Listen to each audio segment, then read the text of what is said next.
Senator Cotton. Thank you, Madam Chair. Before I begin the questioning, I'd like consent to enter into the record an article published by Bloomberg News on Monday. It's entitled "Prices for Young Cattle Are Soaring, Signaling Expensive Beef." It'll be entered in the record. Thank you. I want to welcome all of our witnesses, both here in person and virtually as well. Mr. Shaban, it's a pleasure to get to visit with you earlier. As a fellow family cow-calf operator, I think your operation is a lot bigger than the Cotton families, thank goodness. But welcome to you all.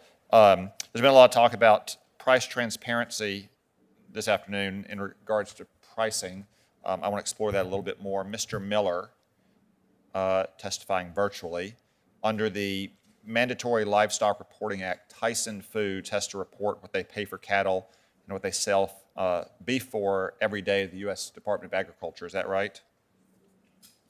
Yes, sir, Senator. We actually, under the Livestock Mandatory Reporting Act, we report what we buy for cattle in the morning, and then we turn around and report what we purchase by the end of the day. So those reports go out twice a day. And in fact, there's additional reports that are produced on a weekly basis. So there is plenty of information that can lay out how many cattle were negotiated, how many cattle were purchased under a forward pricing arrangement, and how many cattle were purchased under some sort of alternative marketing agreement. And the same holds true on the boxed beef side of it and pork side of our product sales too. So those products are negotiated, and anything that's negotiated is reported twice a day. And the same thing at the end of the week, there's a weekly report that shows what's been sold globally into the international space, how many pounds.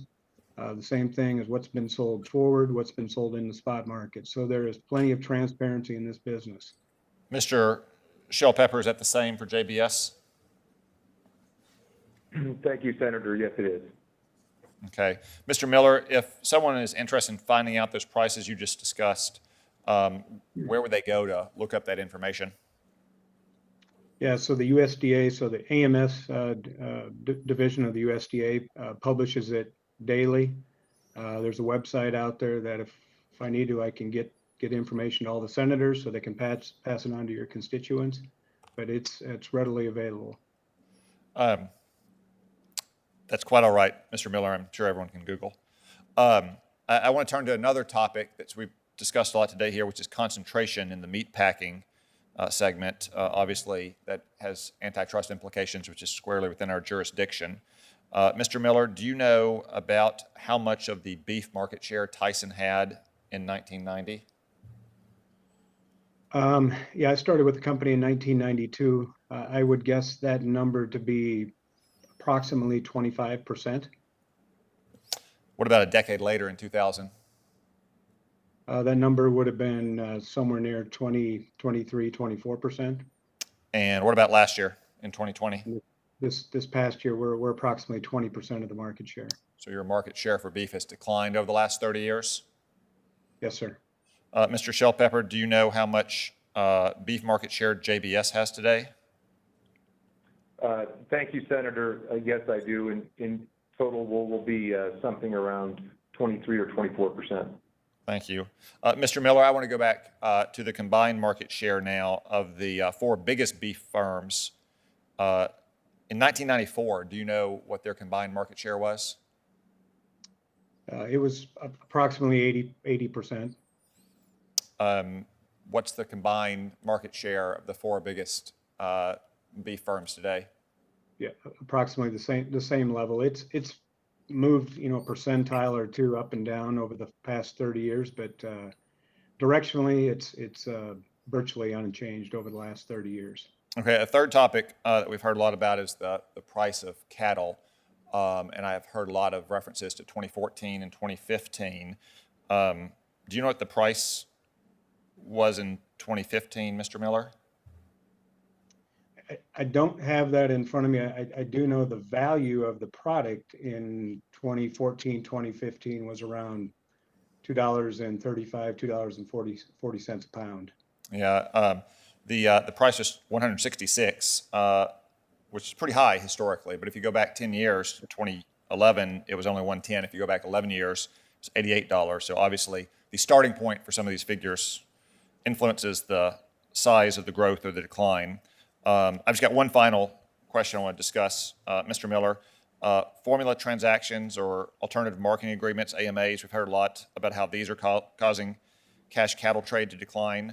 Can you talk to me, Mr. Miller, about how Tyson uses AMAs and how they help contribute to a sufficient supply of specialty products and why some producers might choose to use AMAs? So, yeah, a little bit of background on that. So AMAs, the advent of AMAs have been around for probably 25 to 30 years, maybe even a little bit older than that, but somewhere in that range. And over time, if you go back to the early 1990s as an industry, our typical cattle grade from a meat quality perspective, we were grading somewhere right around 60% choice or higher. This past year in 2020 and 2021 have been record grading years from a quality attribute perspective. Choice or higher has been grading 83 to 85%, and upwards of, if you look at the prime category, which is the category above choice, historically that would be somewhere right around 1 to 3% of the supply would meet that prime grade. And this past year, those numbers have been upwards of 10 to 15%, and we've had tailwinds at times closer to 18%.